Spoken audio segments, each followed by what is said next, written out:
welcome you all to the celebration of 19 Washington Square North, the home of NYU Abu Dhabi at NYU New York, and the heart of the intellectual, educational, and collegial interactions that will bridge both of our campuses. It's a particular delight for me today to welcome Fouad Marduki. I got it right, thank you. I've never referred to him by his last name because we're two good friends, who represents today in this symposium our Abu Dhabi partners, and to express to him and through him our incredible gratitude for the stunning renovation of this building, which has readied it to play its new and pivotal role. It's also a pleasure to welcome our distinguished speakers, Jeremy Waldron, Craig Calhoun, and Vartan Gregorian, and to thank you in advance for assuring us that we will have an inspiring and a memorable inaugural event. This afternoon also marks the first formal gathering of our affiliated faculty, and the first opportunity I have had to meet many of you. It's a wonderful pleasure. Alongside the work of our standing faculty, some of whom are also here today, your participation in building NYU Abu Dhabi through lectures and conferences, through recruiting, curricular development, teaching, scholarship, research, and artistic work, and through constant infusions of insight, energy, excitement, and vision, will guarantee success in creating together an undergraduate college of global conception and unparalleled quality, in building together a great educational and research institution in the Middle East, and as establishing together a new paradigm for transnational intellectual community. Thank you each for your important part in realizing those goals. And it seems especially fitting that we launch this new home of NYU Abu Dhabi in New York with a discussion of cosmopolitanism. Cosmopolitan is a term that I had taken to denote familiarity and confidence, and perhaps even expertise and success in an international world. But thanks very much to several people in this room, including Hillary sitting in the front row and Cyrus back there, gave a wonderful talk on Cosmopolitan in Abu Dhabi. I've come to realize that that term prompts a considerably deeper level of analysis, one that goes below the issue of worldliness, deeper than the issue of worldliness, to examine the stereotypes and assumptions of privilege that must be overcome, the balances between universal and particular values that must be explored, the common human needs and aspirations that must be recognized to offer ethically intelligent and responsible leadership in this century.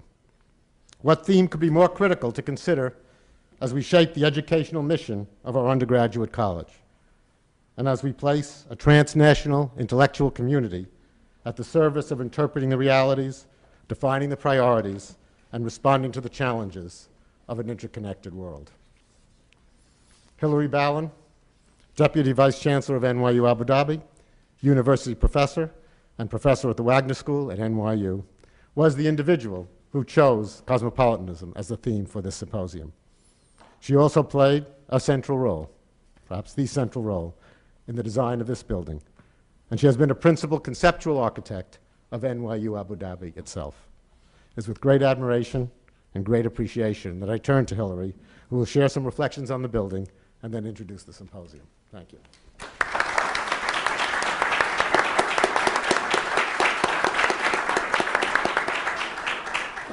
Hello, everyone. Welcome to the dedication of 19 Washington Square North. Think of this building as a connection center. It is designed to advance the goal of connecting NYU in New York to NYU in Abu Dhabi. I begin by telling you about the art program because it embodies our theme of connectivity. The carpet displayed on the wall is a reduced copy of the carpet in the Sheikh Zayed Mosque in Abu Dhabi, as you see on the screen. This carpet, handmade by the best Persian carpet makers, and it is a unique copy of that original carpet, the largest in the world, was presented to our president, John Sexton, by Sheikh Mohammed bin Zayed Al Nahyan in Abu Dhabi on the occasion of the formal announcement of the agreement between NYU and the government of Abu Dhabi to create this new university. The colorful screen in the stairwell that I trust you saw when you were mounting to this room is based on a painting by Paula Scher, which you see on the screen, and which hangs on the second floor of the building. Paula's work recognizes that maps are not fundamentally about geographical facts. They are representations of social orders.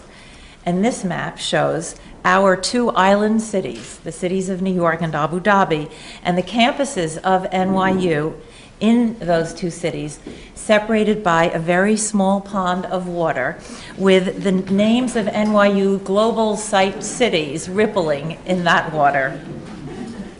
So at your leisure, I hope you'll visit the painting, which will be blown up and part of the Welcome Center in our downtown campus in Abu Dhabi. So yet another theme of connection between our two campuses. At the entrance of this building, as you walked in, you may have seen an installation of two photographs by Andrew Moore. The photographs are cut up in slivers, but you see them here as whole on the screen. So as you enter the building, what you see is a photograph, the photograph on the left, which is a characteristic urban scene of Abu Dhabi with its extremely interesting fabric. And upon leaving, what you see is a vista of our Greenwich Village neighborhood shot from the roof of Silver Tower. So these two interlocking cities embody, again, this connection between the university and the city and between NYU in these two cities at the heart of our campus in Washington Square. This building was constructed as a single-family residence in 1836, the very time that NYU took root at Washington Square. Part of the arrival of NYU in this important part of the city, it is fitting that the building has now become the gateway to the transformational establishment of NYU in Abu Dhabi. The building was designed by architects Murphy, Burnham, and Buttrick, and our architect Mary Burnham is with us tonight. We appreciate the outstanding design work that you have done. The project was completed with astonishing speed, especially for a building protected by landmark regulations, and that was due in very large measure to the drive of Allison Leary and the amazing team that she put together. In particular, our project manager, Karen Gulino. Karen, where are you? Chasing up details. Alas, she isn't here, but she is to be congratulated, and our NYU Director of Design, Mark Gordon, was another critical component of the team. Their work, Mary, Karen, Marks, and the others from NYU, it's in one sense evident all around you, but in another sense it's quite invisible because they made very many intricate problems disappear through their work. Marriott Westermann, the provost of NYU Abu Dhabi, was my partner completely from the beginning in planning this building. And we are very glad that you are back from Abu Dhabi tonight, another embodiment of our connectivity as she goes back and forth between these two cities. And I echo Al's appreciation of the government of Abu Dhabi's support for this project and this building. 19 Washington Square North will serve a variety of functions to foster the development of NYU Abu Dhabi and its rootedness at Washington Square. The building contains offices for standing faculty during their integration residency at NYU, among them P.J. Henry and Ruben Polendo, who are with us tonight, and they're settling into the 4th floor. We also provide a home away from home for our colleagues from Abu Dhabi, like Marriott and Al Bloom, and our Dean of Arts and Humanities, Reindert Falkenberg. And next year, when Dave Shikatano is primarily based in Abu Dhabi, we expect him to be coming back, and Philip Kennedy, the faculty director of the NYU Abu Dhabi Institute.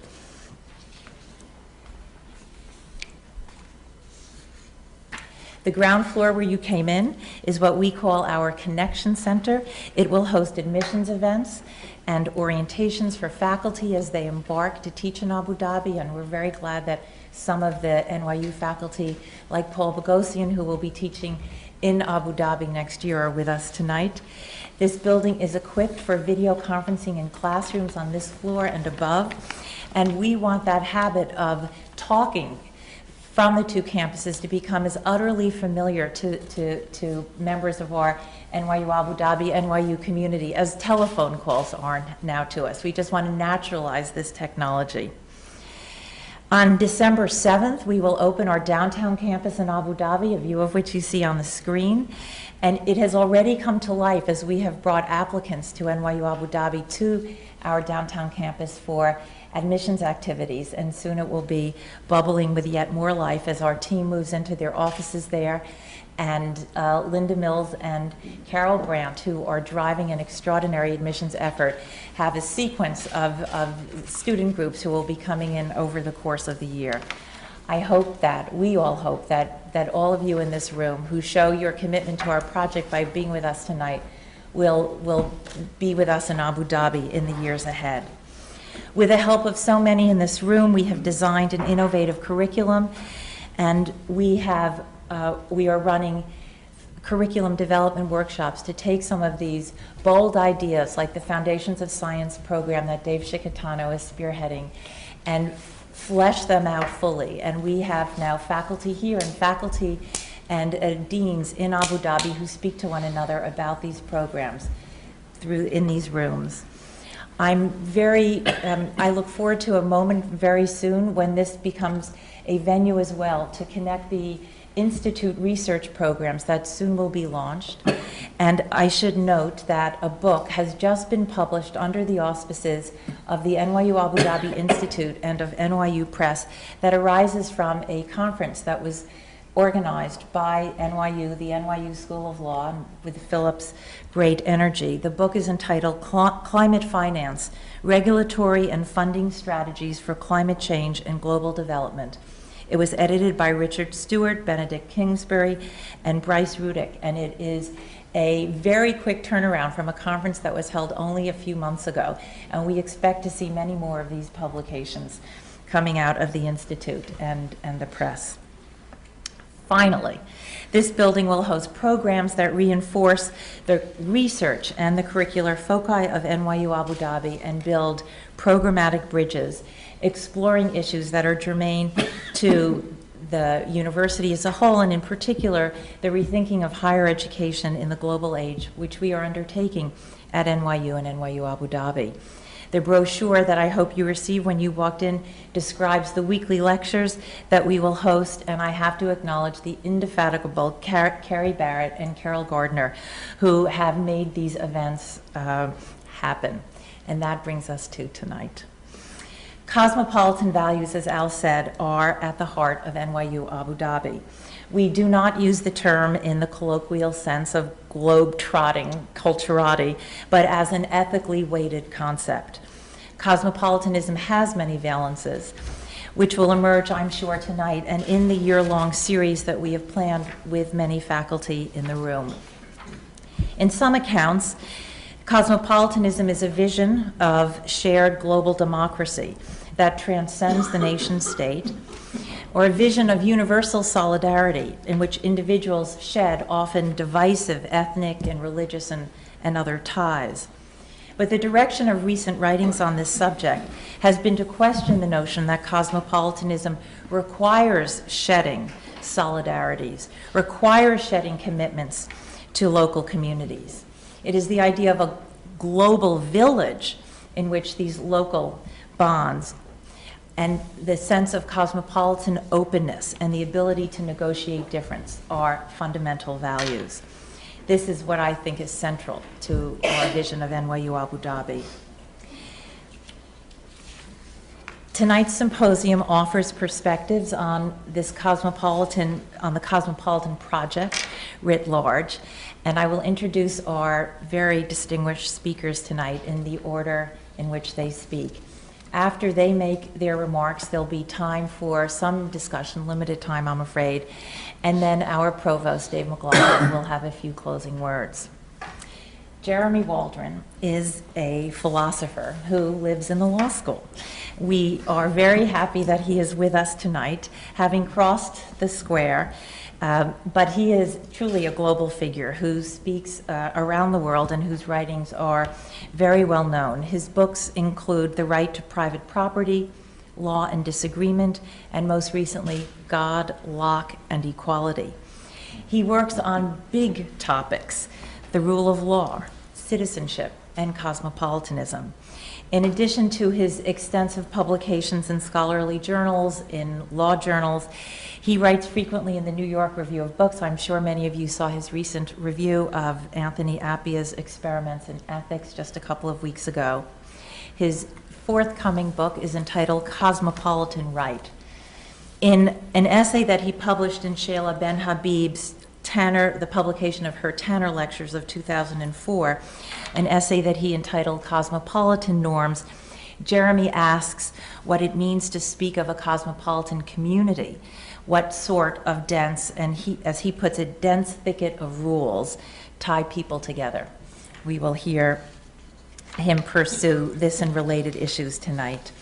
He will be followed by Craig Calhoun, whom we know as the university professor in the sociology, who works in sociology, anthropology, but he's really the king of the social science world.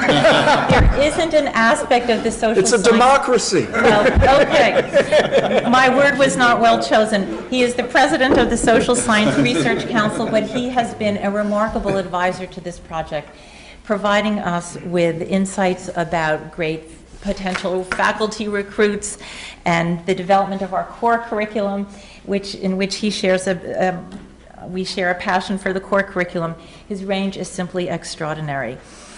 His most recent book is entitled Nations Matter: Citizenship, Solidarity, and the Cosmopolitan Dream. And his forthcoming book is entitled Cosmopolitanism and Belonging. So you can see how relevant his publication, his scholarly work is to our topic tonight. And finally, Vartan Gregorian, who embodies the values of cross-cultural understanding and of cosmopolitanism in a quite remarkable way. New Yorkers here know that he reinvented the New York Public Library when he headed that estimable institution, and then he went on to be the president of Brown for 9 years, and now since 1997 he is the president of the Carnegie Corporation. There he established what he called the Carnegie Scholars Program, and in 2005 he directed that program to support research about Muslim society, American Muslim communities, and work that will promote a greater understanding of Islam. So without further ado, Jeremy, this stage is yours. Thank you very much indeed. It's a great honor to be here, and I much appreciate the invitation, Hilary L. Thank you very much. It's appropriate, I think, as we celebrate the inauguration of this building and the connection between NYU and Abu Dhabi, the establishment of a World Center for Advanced Research, Scholarship, and Teaching on the other side of the world under NYU's auspices.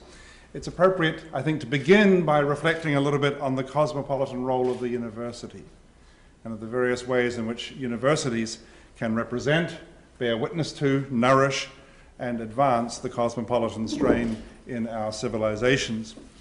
So I want to begin with a quotation from Jacques Verger, the French medievalist and specialist in the study of universities in the Middle Ages. Reflecting on the role of university institutions in Paris, in Oxford, in Bologna, in other European cities in the 13th century, Verger said this in his contribution to the new Cambridge medieval history. He said, "The universities were not institutions that were purely local. They may have been located in a given city, but they were simultaneously institutions belonging to the whole of Christendom," was the word he used. Their range of recruitment was not limited by administrative or ecclesiastical boundaries, but extended as far as their power of attraction, which in itself was solely determined by the influence of their teaching. Their freedoms and their privileges, whose main purpose was to remove them from the control of the local authorities, were confirmed by the papacy, the universal power par excellence, and the knowledge conveyed by the universities was itself conceived as universal knowledge, exempt from any particular locality, unique and valid in all of Christendom, and that word again, which was demonstrated by the exclusive use of Latin. Knowledge exempt from any particular locality, unique and valid in all of Christendom. Consequently, the degrees conferred by the university were valid everywhere, not just valid in the city where they were granted. Now, if we were describing the mission of the university today in universal terms, we would perhaps not use the word Christendom. Institutions belonging to the whole of Christendom, universal knowledge, valid in all of Christendom. But leaving that aside, and I'll come back to that in a moment, the quotation reminds us that the cosmopolitan approach of our work and our institutions here today is not a novelty. If anything, it's the recovery of a much older cosmopolitanism, a much older universalism in the university that used to inform the way that our predecessors in these traditions did their work and approached the body of knowledge and scholarship for which they then and we now are responsible. Every talk should be autobiographical, so I should say this is evident to me in the way I think of my own discipline, law, and I'm as much a lawyer as a philosopher.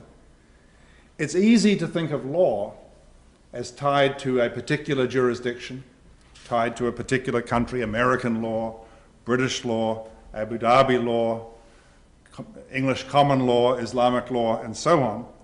And people sometimes ask me, Waldron, how come you teach law in New York when you earned your LLB in Dunedin, New Zealand, and you earned your doctorate in jurisprudence at Oxford? How can that qualify you to teach law in the United States? Well, in the era on which Jacques Veger was writing, law too was conceived as a universal discipline, not a discipline tied to particular legal systems.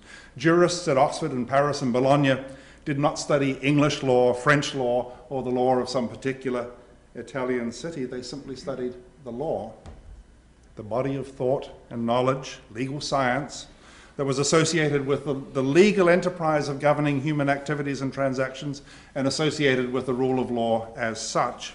Of course, each community had its customs, but it was actually not until the beginning of the 19th century that we see the representation of distinctive custom, local or parochial custom as the essence of law, as much a peculiar identity of each particular society as its language or its culture. And we see that in the work of people like Savigny as a reaction against the universalist pretensions of the Napoleonic codes. But before that, societies that insisted on the distinctiveness of their own parochial legal folkways were seen as aberrations, not as the norm, rather like a society insisting on its own physics or its own chemistry. As late as 1842, in a decision that John will know about, involving a bill of exchange written in Maine but negotiated in New York City, the Supreme Court of the United States invoked the idea of the law as a universal discipline, saying that the case was to be settled by the general principles and doctrines of commercial jurisprudence as such. And they said this: the law respecting negotiable instruments, so this is not some fancy jurisprudence philosophy idea, this is tough commercial paper. The law respecting negotiable instruments may truly be declared in the language of Cicero to be in a great measure not the law of a single country only, but of the whole commercial world. Non erat alia lex Romae, alia Athenas, sed et apud omnes gentes et omni tempore una eamdemque lex obtenebit. Not just in Rome or in Athens, but throughout the whole world and among all peoples, and at all times, one and the same law obtains. And it wasn't until 1928, under the corrosive skepticism of Justice Oliver Wendell Holmes, that the Supreme Court turned decisively against that idea, arguing that law could not float free in the world at large, but had to be tied down to a particular jurisdiction, to the sovereignty of a particular country. That was the great case of Erie Railroad against Tompkins. And I think it's fair to say that ever since that case was decided, A great many legal scholars, among whom I count myself, have been trying to confine it to its facts and claw back for ourselves a sense of law as a cosmopolitan institution and a universal subject of study. Now, in some ways that is easy to understand. We understand the idea of international law. We understand the idea of human rights law. We understand the laws of armed conflict, or the principles referred to in the prosecution of the Nazi war criminals, shared legal principles which became the heritage of all civilized people. We understand the idea of the law of nations. We understand maybe the idea of global common law. Those are the obvious cases, and that doesn't occasion much concern. But less obvious is the routine development of law as a transnational enterprise, facilitating global commerce, protecting property and person in transactions and migrations all around the world. The law of international trade, you can perhaps understand it as the projection outwards of the law, the commercial law of particular societies, but it can also be understood like the old lex mercatoria as a body of customs which evolved simply along the trade routes and lived in the caravans of the traders as they moved between society, and was only then partly incorporated into the municipal law of particular countries. Or even if we don't focus on law, even if we do focus on law enforced within each particular country, the life of the law has been copying and imitation and boilerplating from one society to another, as societies look at each other and take advantage of the best, sometimes the worst, mostly the best, that they can find in each other's legal culture and legal science. Even to the extent that we associate law with sovereignty, we think of sovereignty in a cosmopolitan way as a feature of a network of, or community of nation states recognizing one another, maintaining regular channels of contact and consultation on issues of common concern, respecting one another's passports, maintaining treaties of legal comity on everything from extradition to child custody, applying one another's laws where appropriate and problems that lawyers call conflicts of laws, facilitating and sustaining international treaties that make possible the travel from New York to Abu Dhabi, the telecommunications from New York to Abu Dhabi, and the effortless connections and connectedness between continents that we take for granted in an enterprise like this. This is cosmopolitan law woven into the fabric of ordinary experience. I'm not saying that there are no differences, of course there are, but even in the parts of the law that we're most particularistically attached to, our Constitution, for example, we see the cutting and pasting of language from one country to another.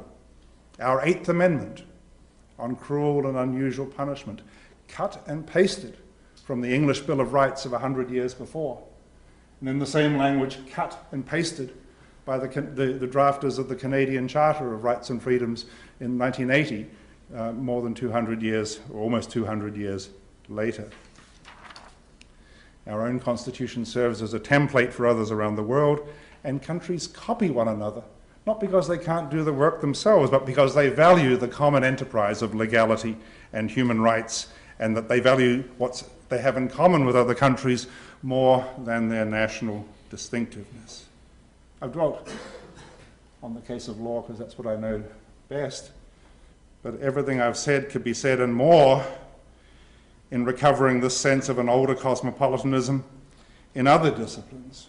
No one believes there is a distinctive physics and chemistry that differs from one side to another, so that American physicists study the way particles move in this part of the world, while physicists at CERN study the way that particles move in Switzerland. Scientific study is, by definition, universal. I've long been intrigued by what you might call the effortless cosmopolitan community of scientists. You know, when scientists talk about what we know, what we don't yet know. We think the Big Bang happened some 10 or 20 billion years ago, but there are one or two observational anomalies that we haven't figured out. We have a pretty good account of what causes AIDS and how to mitigate its progress, but we don't yet have anything in the way of a vaccine. The we doesn't just refer to me, the scientist, and my chums in my laboratory.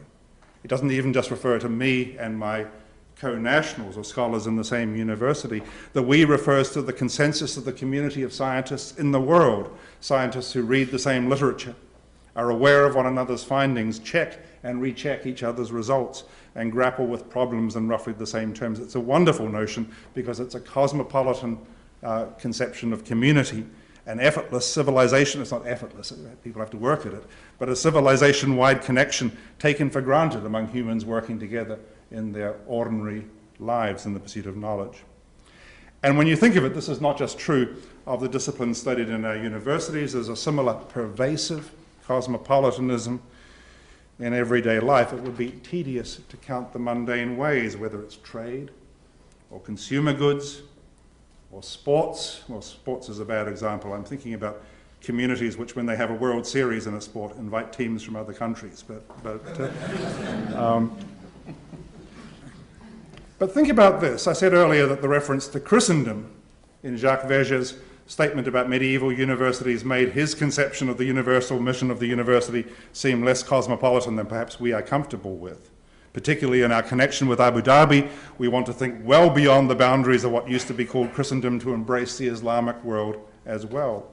But it is still worth reflecting on the fact that both great world religions work as cosmopolitan entities, as religions that inhabit the world. So think for a moment about Christendom.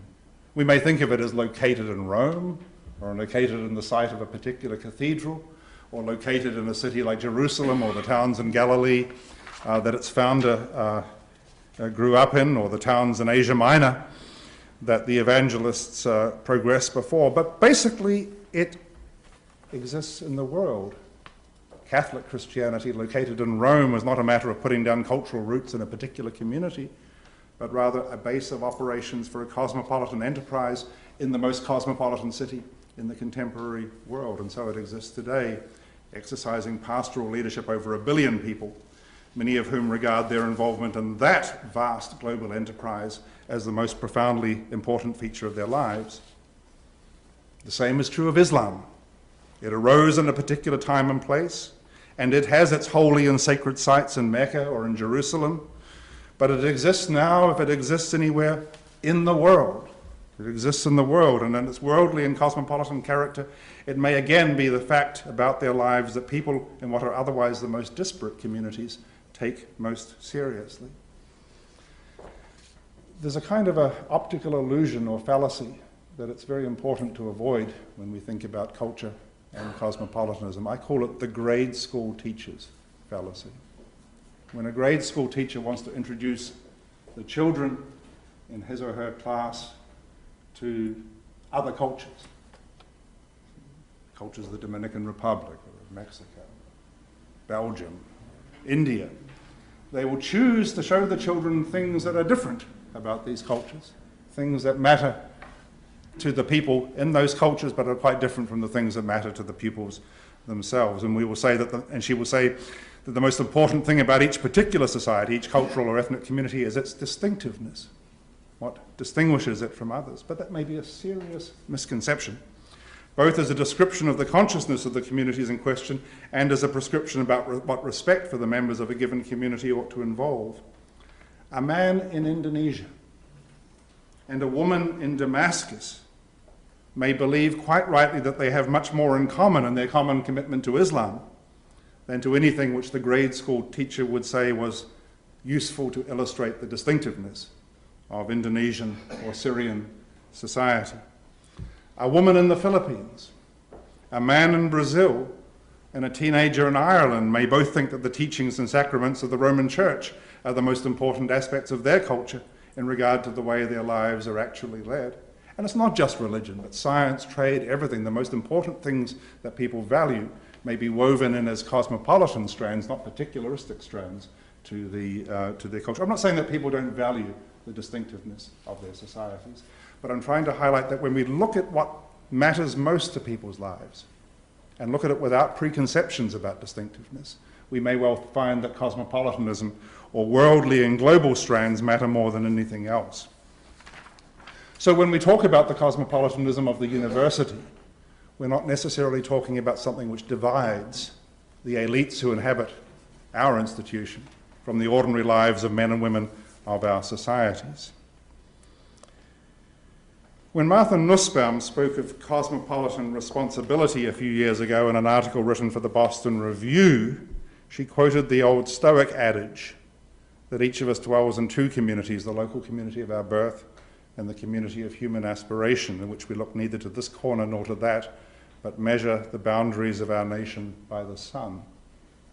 And she quoted also the saying of Marcus Aurelius, "It makes no difference whether a person lives here or there, provided that wherever he lives as a citizen of the world." When she quoted those propositions, her critics, or some of them, responded that you cannot be a citizen of the world unless there's a world government. You cannot be a citizen of the world unless there's a world polity, political system to be a citizen of. And it was said, teaching a child to be a citizen of the world is teaching the child to be a citizen of an abstraction. That argument, I think, is thoughtless. It rests on too tight a connection between citizenship and civic responsibility on the one hand, and state and government on the other hand. A citizen, a good citizen, is somebody who takes responsibility for a collective enterprise. And when there is no government to rule that enterprise, the responsibilities of the citizens may matter even more. When we use the phrase good citizen in academic life, we use it in relation to institutional responsibility, again, without any sense that its use is inappropriate, unless there's an overarching mechanism of control. A good citizen is one who shoulders her burdens of departmental life and departmental administration, available to help in crises and so on. To push the point a little further, one can imagine there was a distinction between good citizens and bad citizens, even among the members of the underground universities and their departments in, say, Czechoslovakia in the early 1980s, precisely because they did not have formal structures of governance, precisely because they did not have presidents and provosts, forgive me. They had to, as it were, run the cosmopolitan part of they had to run this part of their life themselves. And not only did that distinction make sense despite the absence of formal ruling structures for the departments in question, it became important precisely because of their absence. So analogously, the phrase citizen of the world should not be regarded as meaningless in the absence of world government. If anything, the absence of such a coercive institution to secure, nourish, and sustain the structures of life and practice at a global level places a greater burden on individual men and women and the initiatives that they undertake voluntarily. And it makes it all the more important for us to use the phrase citizen of the world as an idea to regulate and discipline our actions. The absence of any organization that can do that work for us provides a greater reason for thinkers not to peremptorily dismiss or counsel the peremptory dismissal of Nussbaum's proposal that people must be educated to this cosmopolitan dimension of their civic responsibilities. So I'm going to end there. My argument has been about the pervasive presence of cosmopolitan strands woven into the fabric of everyday life, just as they are woven into the understanding, the proper understanding of the university and the scholarly and scientific enterprise. That these cosmopolitan strands are pervasive doesn't mean that they can be taken for granted, and it doesn't mean that they will subsist resiliently no matter what we do. They can be nourished, or they can be subverted, occluded, and undermined. I take it that when we talk of global citizenship, we are talking about a duty to take care of the cosmopolitan side of our life and our institutions. Hillary spoke of cosmopolitanism as an ethically weighted concept, and I think she's right. We have a responsibility to respond to the ethical values that it embodies and make sure that these are not overwhelmed or disparaged in the name of particularistic attachments. But most of all, quite apart from any crisis management, we have a responsibility simply to bear witness and participate in the cosmopolitan life of the world. And as I understand this initiative, it is a wonderful way of doing that. Thank you very much indeed.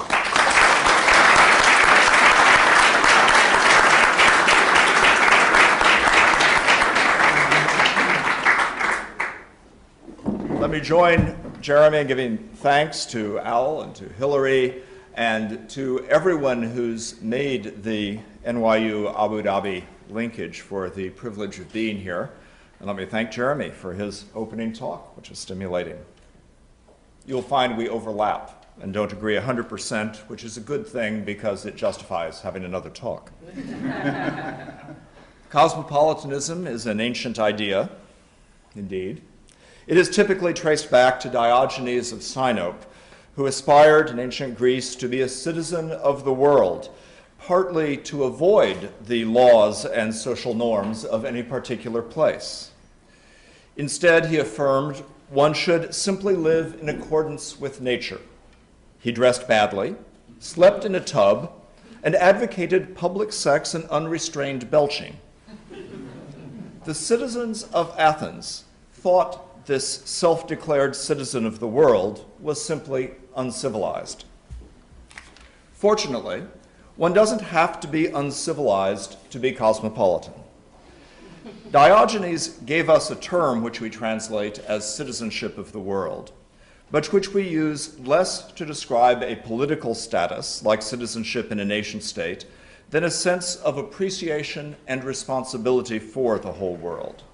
Some people follow Diogenes in imagining that advancing cosmopolitanism is a matter of shedding local cultures because they are all restrictive. Hillary said we're not going to talk about that tonight, but I'll talk just a little about it. Others, to my mind more usefully, imagine cosmopolitanism as something we achieve in and through culture, on the basis of the resources provided to us through the history of civilizations, the teachings of religions, and the intellectual contributions of scholars. This is the perspective I want to advance today. We don't have to think of cosmopolitanism in terms of the lowest common denominators of human nature. We can think of it in terms of the highest aspirations of human culture. This is what makes it appropriate as a theme for this occasion, which celebrates communication and collaboration between countries embodied precisely in an institution of learning. But here is the moral of my story, stated up front. Learning to be an effective and responsible citizen of the world, a cosmopolitan, is not simply a matter of absorbing universal truth. It is a matter of learning to navigate cultural difference and differences of basic values and orientations, and to do so with respect for people who navigate those differences less. The idea of being a citizen of the world has gone through many permutations since Diogenes. It was important to the Stoic philosophers of Rome, as indeed Martha Nussbaum quotes frequently, and Jeremy's just quoted Martha quoting, and it has surfaced, not always under precisely the same name, in a range of empires and world religions. Marcus Aurelius was not just a philosopher, but the emperor of Rome, and it is no accident that certain versions of cosmopolitanism flourished in the context of empire with its particular version of peace and unity across national boundaries, but not exactly an equal respect for all. Cosmopolitanism flourished also among Arab philosophers in Al-Andalus, which Europeans call Moorish Spain, and other Europeans, both in the age of Shakespeare and that of the more rationalist Enlightenment, embraced versions of cosmopolitan. More recently, the term cosmopolitan has come into fashion over the last 20 years or so. It is the topic of best-selling books and numerous academic anthologies. We might ask why it is so much back in fashion. What's the attraction of talking about cosmopolitanism now? First, I think there was the fall of communism. This encouraged high hopes for the possibility of achieving a new global order. Cosmopolitanism became an important theme for this agenda, encompassing human rights, the proliferation of NGOs, hopes for the spread of democracy, and attempts to strengthen the United Nations and other global institutions. There was more unalloyed optimism for this agenda in the 1990s. Terrorism, wars, financial collapse, and the evident weakness of our global tools for dealing with each of these has made the current decade a more sobering time. But the hope for strong cosmopolitanism in a new global order remains alive. Second, there has been growing recognition that people around the world are joined in a common community of fate. Should massive climate change occur, it will affect the whole world. And even absent climate change, there are serious ecological dangers that create transnational, even global risks. Add to these issues of infectious diseases that do not respect national or cultural boundaries. Or consider the implication of nuclear weapons or other weapons of mass destruction. They make warfare something the whole world has to worry about, not just a problem for combatant countries. Cosmopolitanism here names the need for transnational collaboration to confront these challenges, and the expectation that it will emerge because people of many countries will share in the sense of need. Third, globalization itself calls forth cosmopolitanism. The very fact of contact among cultures makes it clear that nations do not stand alone and nurtures desires for broader knowledge.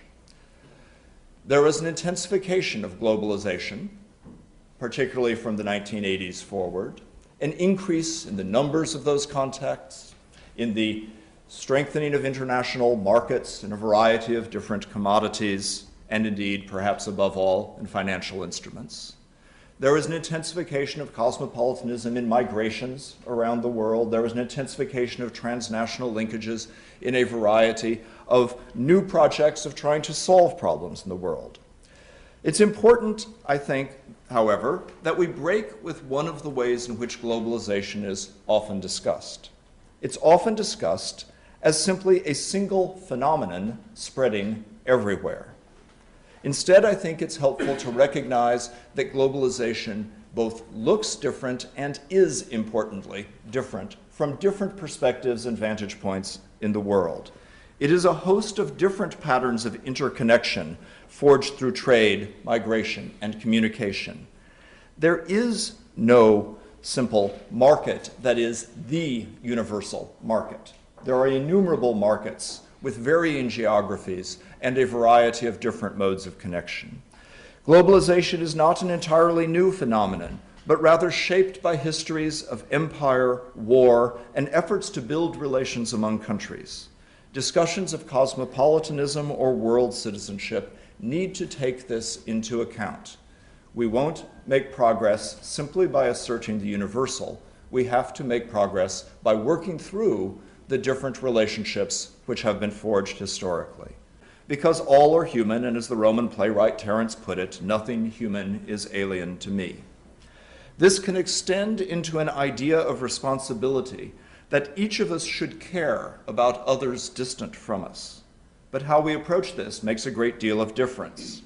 It is easy to be too casual with cosmopolitanism because the word is used to mean too many different things. In this talk, I want to suggest 3 ways in which cosmopolitanism can be discussed. None of them is entirely wrong, but they aren't equally helpful. The first, I will suggest, reduces cosmopolitanism to a style associated especially with global elites. Possibly attractive, this is a distraction from more basic ethical, social, and political concerns.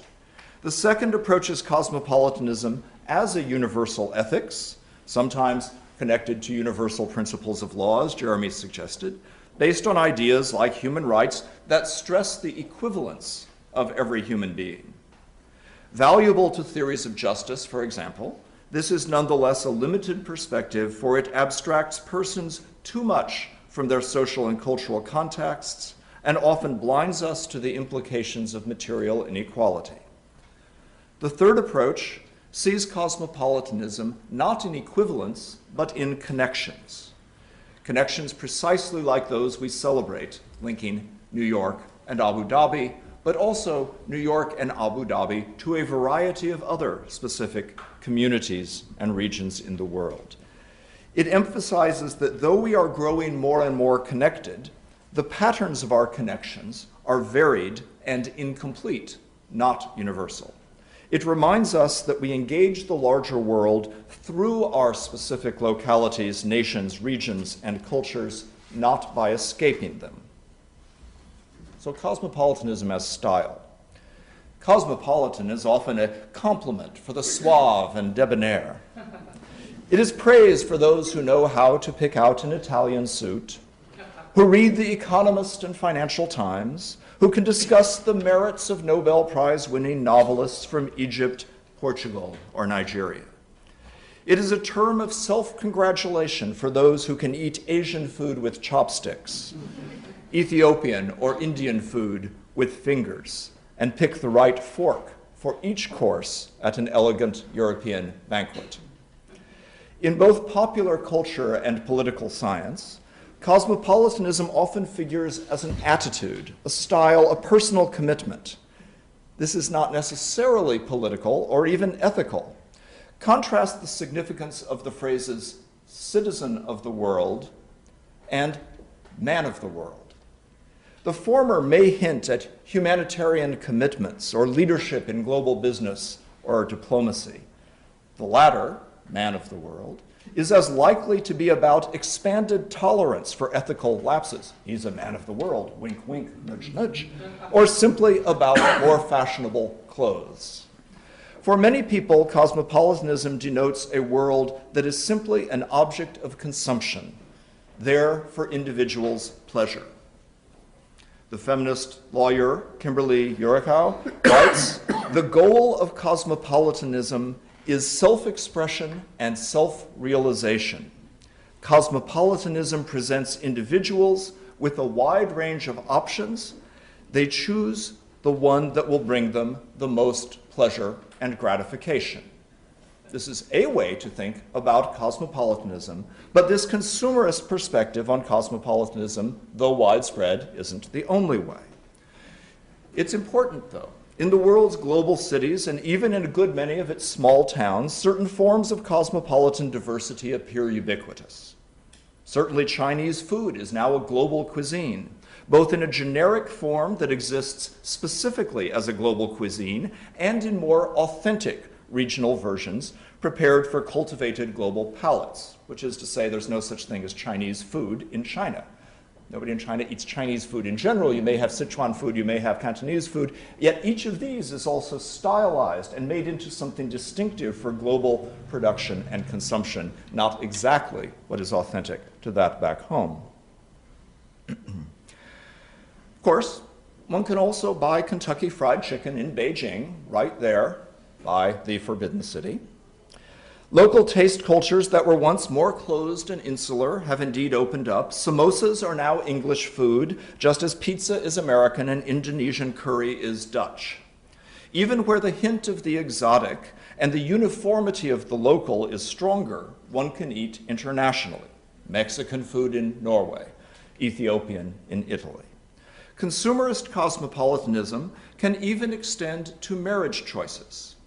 Cosmopolitan is the first category in the advertisements posted by would-be husbands seeking brides and vice versa in the Sunday Times of India.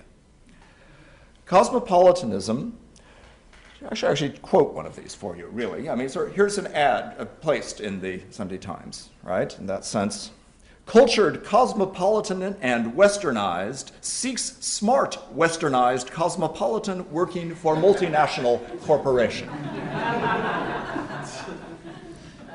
Cosmopolitanism often suggests a personal attitude or virtue that can be assumed without change in basic political or economic structures, which are external to the individual. Much of its appeal comes from the notion that cosmopolitanism is a version of ethical goodness that can be achieved without such deeper structural change.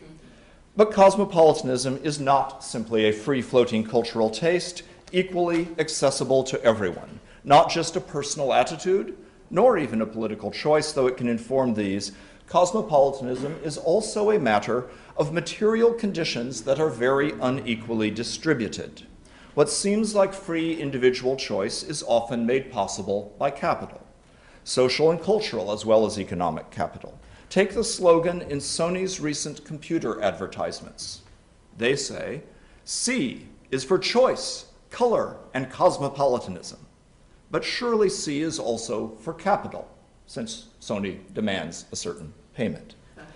Or take Singapore's president, who spoke of the island's cosmopolitans and heartlanders. Two groups of Singaporean citizens, he said, cosmopolitans and heartlanders. Both are valuable, don't misunderstand me.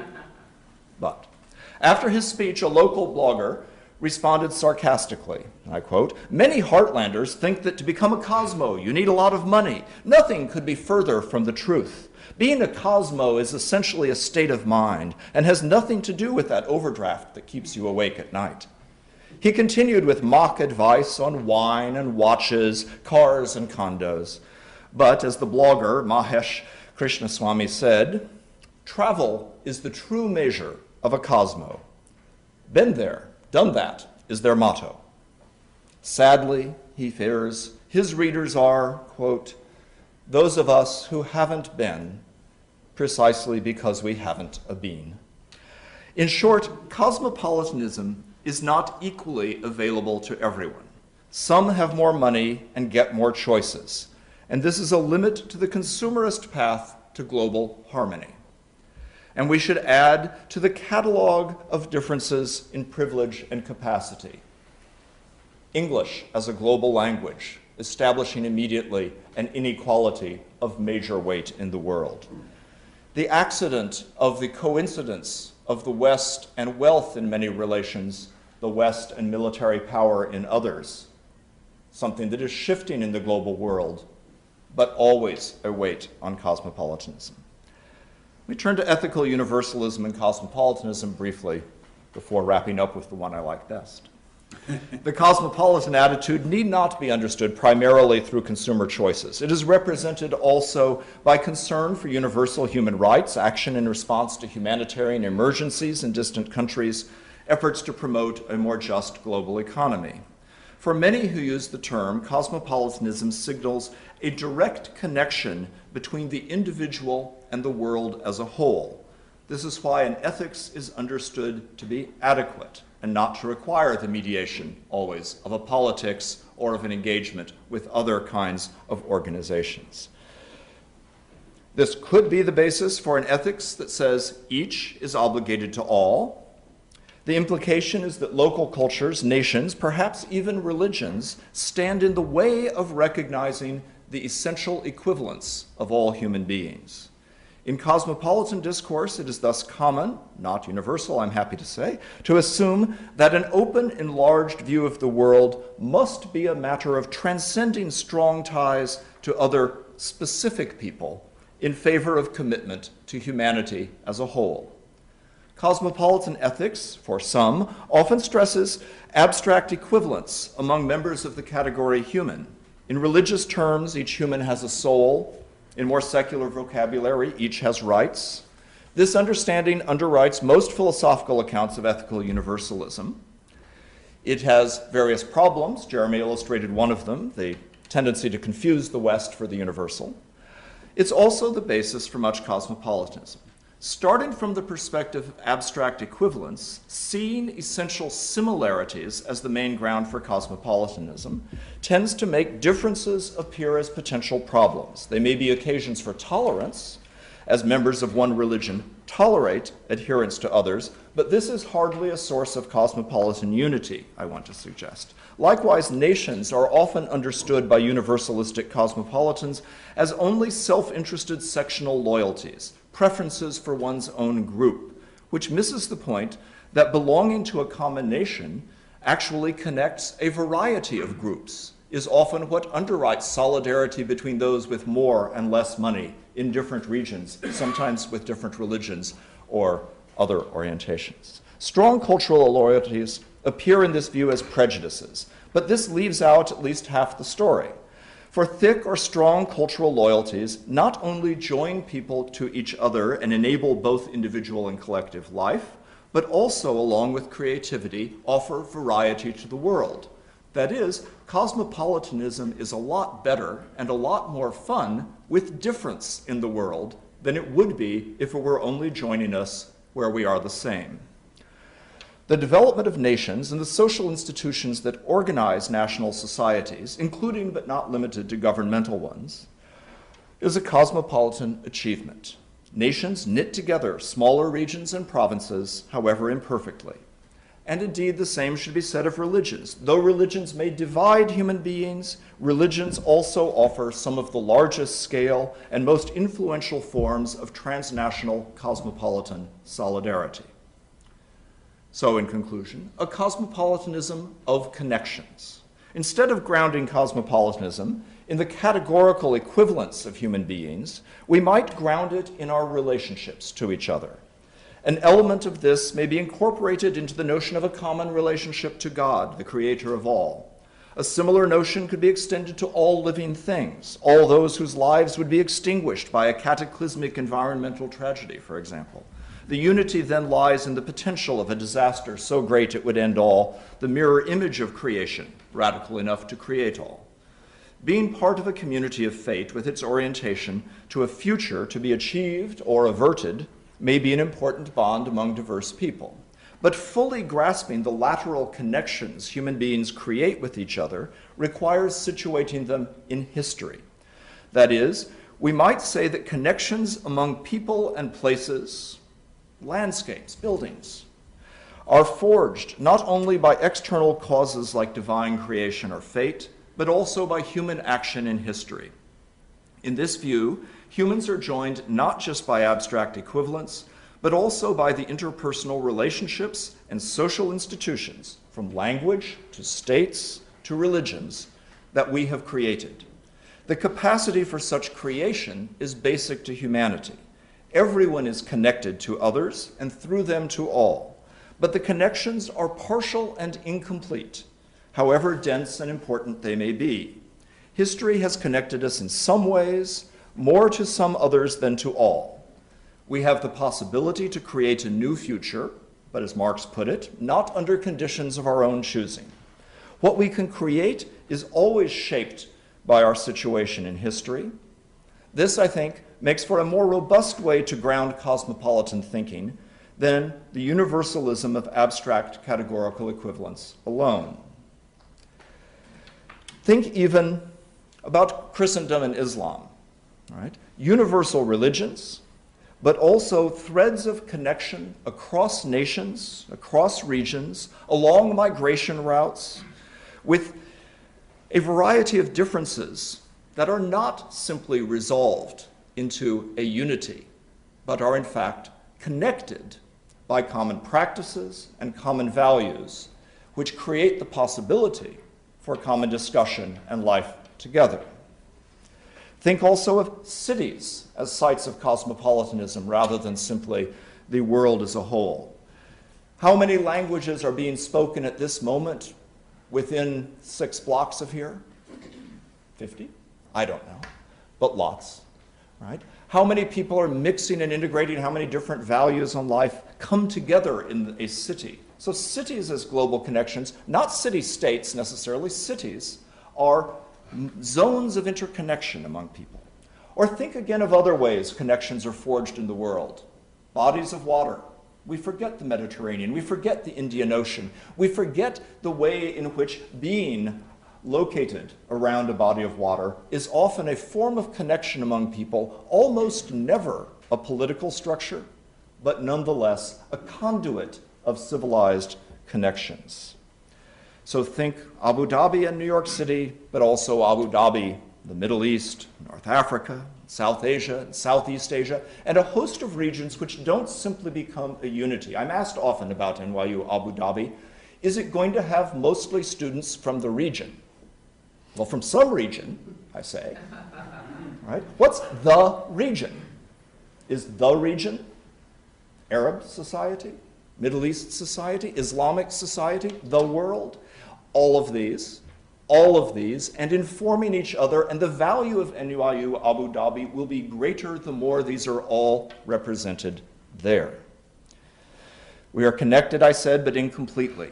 We have responsibilities because of our connections, because we are affected by and affect others, not only because of abstract similarities.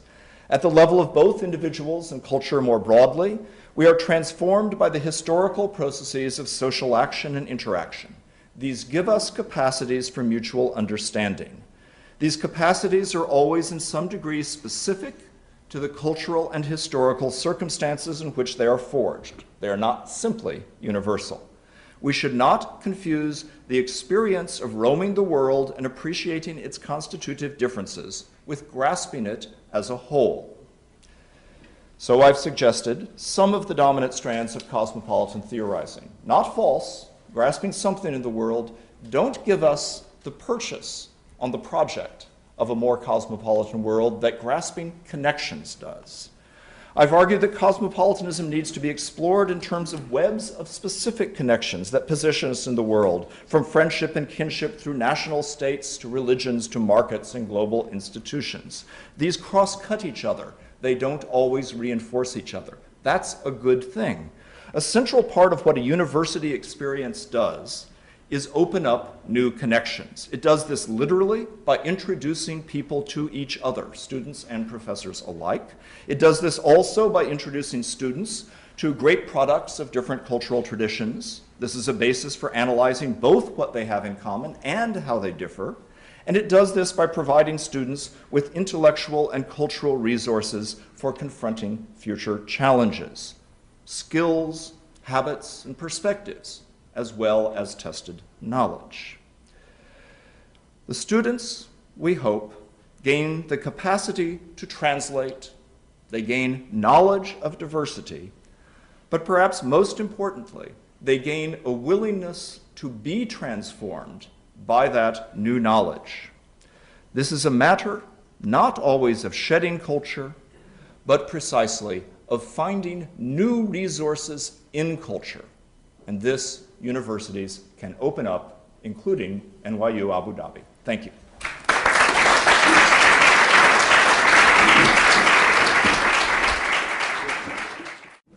Good evening. I hope you timed it so that you know I am not the one who kept you long.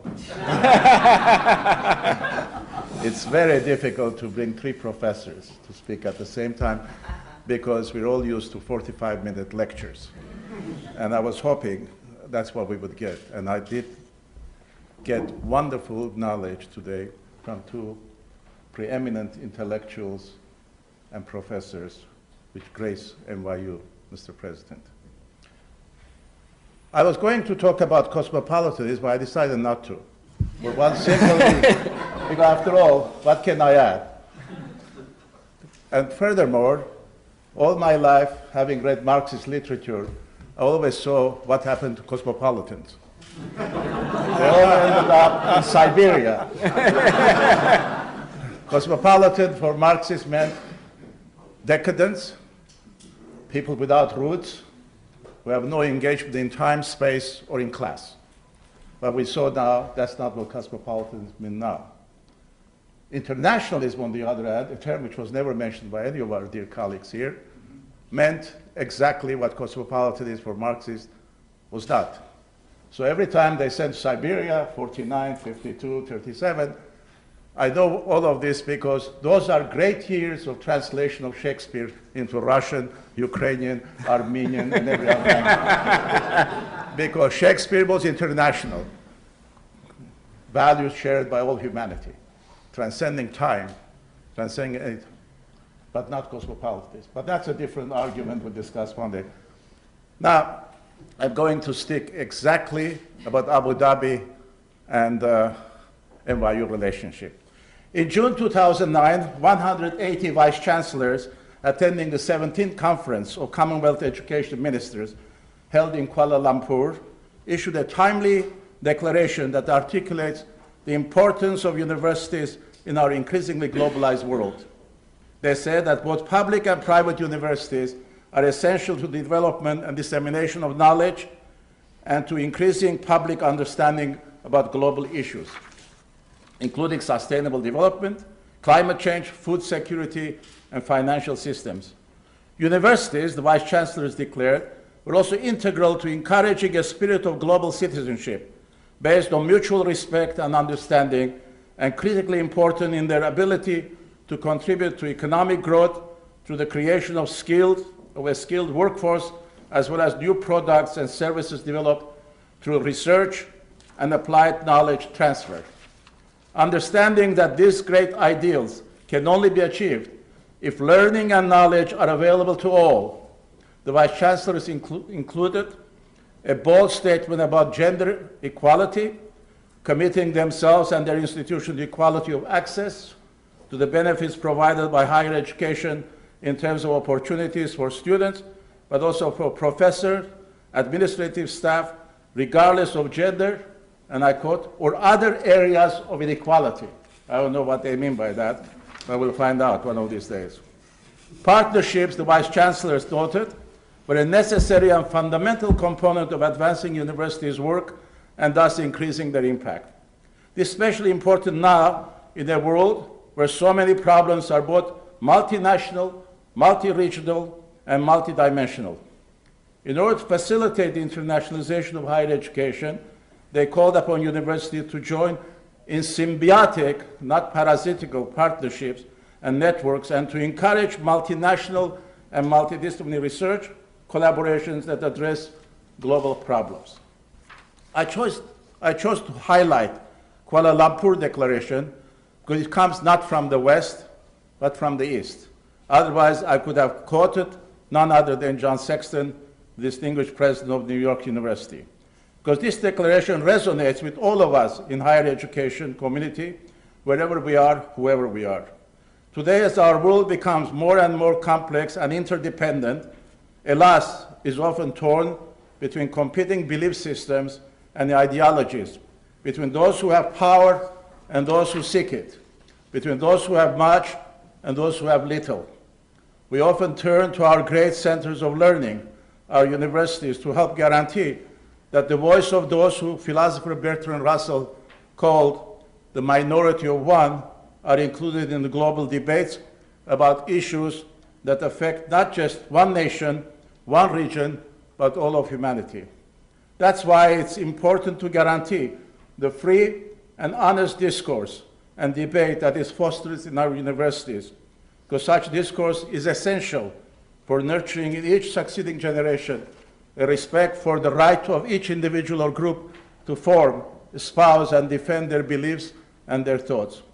Universities must encourage the examination, and have encouraged, and challenges of all ideologies, all scientific and cultural theories, theses, and assumptions. And they must do so without bias, with a quest for objectivity, because science, progress, reason need it, indeed demand it.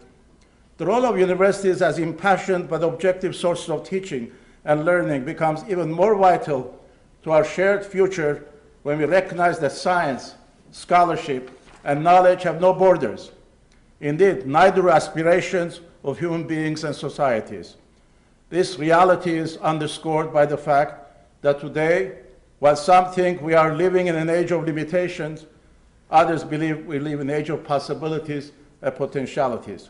After all, in this era, every woman, every man, and even a child, thanks to the internet, has access to their own virtual Library of Alexandria. You no longer have to be a pharaoh in order to partake in the world's treasure house of learning and wisdom. In that connection, the author Arthur C. Clarke once said that any sufficiently advanced technology is indistinguishable from magic. Well, if that is true, then we are all potential magicians now, because technology is available to serve us all. Science, the foundation of technology, is available and accessible to all those who seek a deep understanding of both the orderly nature of our world and the wonder of its underlying mysteries. Mystery and the quest of order in the realm of reason and faith are the enduring tenets of all three Abrahamic faiths, Judaism, Christianity, and Islam, that have helped to shape many institutions and ideas of our modern civilization. In fact, down through the centuries, there has been a dialectical relationship between faith and reason, between doctrine and science, between orthodoxy and heterodoxy. This does not mean that there have not been unavoidable major conflicts. Indeed, conflicts have often arisen along with periods of conciliation, reconciliation, and eventual synthesis. But while conflicts have been and will continue to be endemic, one thing is clear. We have seen evidence time and time again that reason is not always antithetical to faith, nor faith to reason, nor religion to science. They have their separate domains. Actually, I remember Einstein's correspondence with Gustav Bonn, where he said, scientists ask why. philosophers and religions as to what end. And these two have to be constantly merged together. Why and to what end?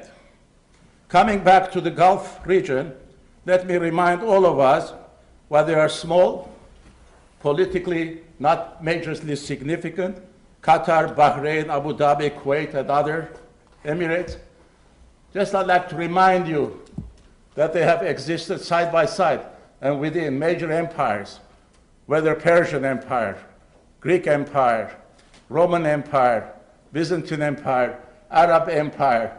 So they're not non-entities, historical non-entities. I just want to remind us, because they were part once of Umayyad Empire, the Abbasid Empire, the Mongol Seljuk empires, and in modern times the Ottoman Empire. These empires had many seats of scientific and humanistic learning in their legacy. Hence, in that regard, perhaps we should also be reminded historically that Islam and its followers from the Middle East, North Africa, have played, and India, major role in the development of learning and knowledge.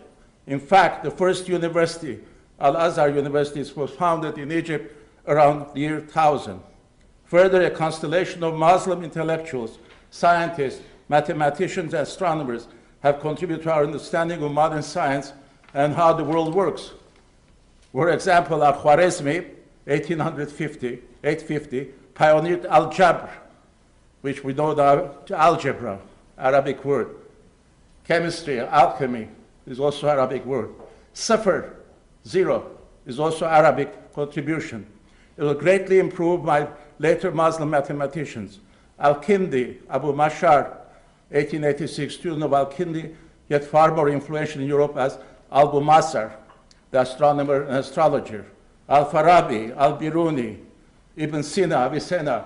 Once I said Avicenna was the Leonardo da Vinci of the East. Somebody said, don't you mix centuries? Why don't you say Leonardo da Vinci is Avicenna of the West? After all, most of Avicenna's works were used in Padua and elsewhere as medical text. Even the canon, the canon, that's also Arabic contribution. I mention this not to impress you with foreign names, but rather to say there is a great legacy in the region. So, and also to remind us that this is one of the reasons that have great pride and acknowledgement of that historical legacy that today we are celebrating the alignment of NYU and Abu Dhabi. NYU-Abu Dhabi alliance is a symbolic renewal of the civilizational links of teaching and learning, which were weakened in the past because of geographical, political, colonial, and economic deprivations. But one hopes and believes that the future leads only to strengthening these links through enduring educational systems. And it must be understood that the potential strength comes from both sides, both the West, or in this case, United States, and also the East. For centuries, we have learned from each other, and today we joyously acknowledge that wisdom is a banquet we will continue to share through education. It's gratifying to note that in this partnership of knowledge, societies that have benefited from recent discoveries of oil and gas have decided to use their perishable commodities and invest them in imperishable elements as represented by education, culture, and limitless curiosity of the human mind. In addition to Abu Dhabi, Education City of Qatar, I serve on the board of Qatar Foundation, the King Abdullah University of Science and Technology in Saudi Arabia, and other centers of learning are emerging, all in the shadow or in the legacy of Damascus, Baghdad, Delhi, Cairo, Fez, Cordoba, Isfahan, as well as, I should like to add, Timbuktu, since we discovered now great cultural troves, treasures in Timbuktu. So when you say you can even go to Timbuktu, you should be that lucky to go to Timbuktu now. Abu Dhabi, NYU are going to bring new generation of citizens, scholars, and leaders who will be full participants in the global society. As for me, I'm honored to be here today to help launch NYU Abu Dhabi Center, because I lead an institution, Carnegie Corporation of New York, which was created almost 100 years by Andrew Carnegie, who believed that education is the foundation of peace and the engine of democracy. So I thank the leaders of both Abu Dhabi and New York University for taking this bold yet unnecessary step in facilitating the building of bridges between East and West. In the future, I'm sure that the students of all the world will walk across these bridges and wonder at the fact that we even needed to build these bridges. They will surely believe that when it comes to knowledge and education, bridges connecting men and women of all beliefs, all faiths and philosophies have simply always existed all along. Thank you very much. And I'd like to add one more footnote. It was Goethe, one of the first ones, to use "I am a world citizen," because he refused to condemn France and its culture on the eve of Napoleonic invasion of Germany. Thank you very much.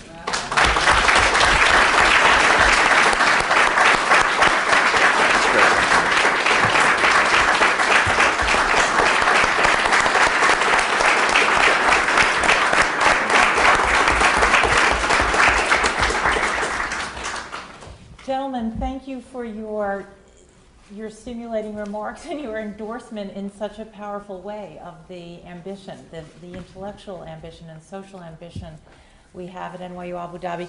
I had wanted to let them speak to one another, but we're running out of time, so I think it's best to invite a few questions from the audience so we can draw you into this discussion. Farhad.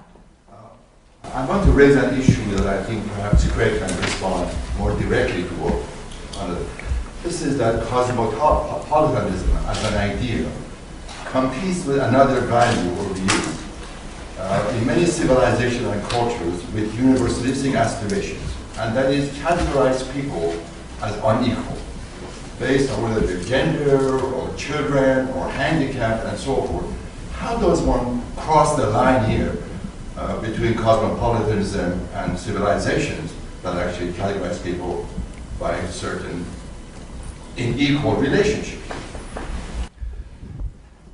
I wish I had a perfect answer because it's a huge question and I don't. But let me give just a piece of an answer because the question is so basic. And the piece is that we recognize that history means there's a future and that there can be change.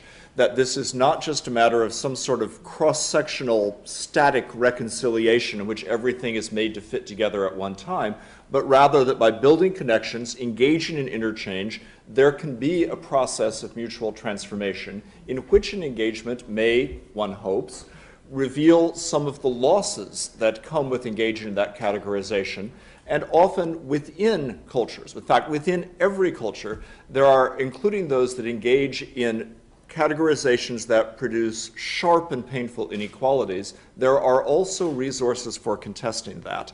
And there are also resources for entering into conversation where that can be an issue. This doesn't mean that it's easy or that it goes away, but it means that it's not simply an abstract problem of dealing at one moment with an act of reconciliation of all possibilities. It's a matter of joining in a mutual engagement.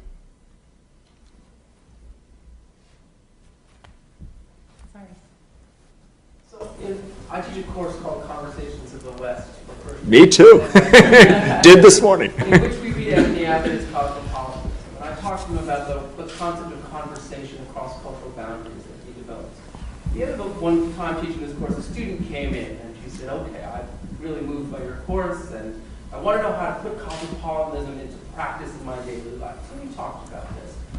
And eventually it became clear that there was a set of questions she wasn't comfortable asking me, but we figured out what they were. One of them was, if I've been taught that people who are different from me are going to hell, in other words, how do I square your interest in cosmopolitanism, or an interest in cosmopolitanism with a fundamentalist belief? What kind of answer would we give someone like that? In a sense, I want to say, I take it as a question partly from me, the same thing that I said to Farhad in a certain sense, that if you stop with what you've already been taught and you don't continue with an inquiry and an effort to deepen your knowledge, then you are in important ways stuck. You are then fall, afoul of the Emerson and Mill statements about conformity being the end of individuality. You have the chance to deepen a knowledge, you have a chance to think for yourself, you have a chance to ask harder questions. That's what goes on in universities, but also potentially in life and in religion. And I think this is the question. Now, not everyone will do that. Not everyone will stand up and say, I'm willing to ask harder questions and to think further about what I've been taught in the past. But that, I think, is the option. And it's not just take another class. It's a matter of also engage the teachings. Ask what they mean for you. In relation to Tony, in relation to Appiah's sort of argument, I mean, we can engage that further. There's a conversation across borders. We can ask, and I'm connecting here to Farhan, what about the inequalities in that conversation? How much of the Appiah story is, my father's house, my father happened to be the chief, and the king, rather, and then my privileged private education in England, and then Harvard and Princeton, and yes, I have a conversation that spans all these boundaries, but because of that privilege, well, to his credit, he does interrogate that somewhat. He could perhaps more, but he does ask the hard questions. How much does that shape the way I see all those differences? Am I prone immediately to provincialize and see as something less those people who didn't get to travel, who didn't get to go to Princeton, who didn't get to engage in that, and he calls on us not to do that? Well, I think it's the same sort of thing. What you got from your background is something that shapes where you are now. You can't completely eradicate it, but you can certainly study deeper and ask more questions and keep thinking. May I just add one more thing on that? In all religions, learning, reason is gift of God, and learning is mandated. As a matter of fact, in the Quran it says for learning, even go to Chino Machin, all the way to China, which was not Muslim country, as a sacrifice, your religious milieu, in a sense, go for learning. Whoever says that you have learned enough, in a sense, are violating the fact that we are, throughout our entire life, are obligated to learn and discover and be curious. And that's one of the answers in a similar setting, I was told. So that, in a sense, it's not just how to relate, but obligation to question, to ask. Because otherwise, God will not be proud of you that He's given a gift and you're not using it. You're becoming elementary school. You don't want to advance in higher education in learning God's creation or God's work. Can I just say about the people different from me will go to hell doctrine? We mustn't flinch in this discussion from the fact that meeting other people one finds troubling, frightening beliefs. The point is to, I think, compare those with one's own beliefs, and then the beliefs of this person over here and this person over here, and find out not just that they stand as beliefs, but what questions they are answers to. Sometimes the questions are common, sometimes the questions are overlapping, but if you suddenly take a doctrine and turn it into an answer, you can only do that by comparing it with other answers and relating it to a similar question, and it seems to me that's the essence of cosmopolitan connectedness in this context. Kate? Although I would never underestimate the difficulty of the struggle between the threat of hell and the promise of cosmopolitanism. This is not an easy struggle. Vartan, we need your wisdom. You begin with that very eloquent declaration from Kuala Lumpur, and where, rather to my astonishment, they foreground the question of gender. How do you think these partnerships among universities, globally and regionally, can overcome the terrible gender inequalities, including the belief that women are incapable of reason? Yeah. What would be your advice? Kathy, I hope I read too fast my remarks. I hope I did mention that gender equality was built in Kuala Lumpur Declaration. Yes, no, I know you. Yes. So one of the things that is happening, I can speak only about Qatar, because I don't know other regions. Women's education is there. In addition, something else is there. Only academic declaration that I have seen so far that says gender ideology, religion, ethnic origin, none of this can prevent teaching and intellectual rights to teach in a university. This is a very revolutionary idea. And so to me, to go to the first graduating class of Qatar in medicine, you had individuals, women, half of class were women, almost 60%. They come from Saudi Arabia, they came from Bosnia and Herzegovina, they came from Iran, some of them, and some others from Turkey, and some others from in the region and Qatar. So at least it's for the region to develop. Sooner or later, whether we like it or not, it's going to be a reality in the region. Greatest thing that Khomeini did not overthrow the Shah's government's feminist views. It recognized that women can work and women can go to university, and today you have majority of women in Iran and elsewhere are female. And there's no way to stop the evolution and progress of women. And frankly, once you start, others follow because they do not want to be known as obscurantist or tyrannical or non-traditional. One of the great things that happened recently did not make headlines. Saudi Arabia, the king, removed or chastised the chief religious, condemned co-education. That's also never had happened in entire history. So social forces and potential of women as part of the workforce and intellectual and cultural heritage of a nation are not going to be stopped. The history is on the side of women, whether men like it or not. Thank you for reinforcing my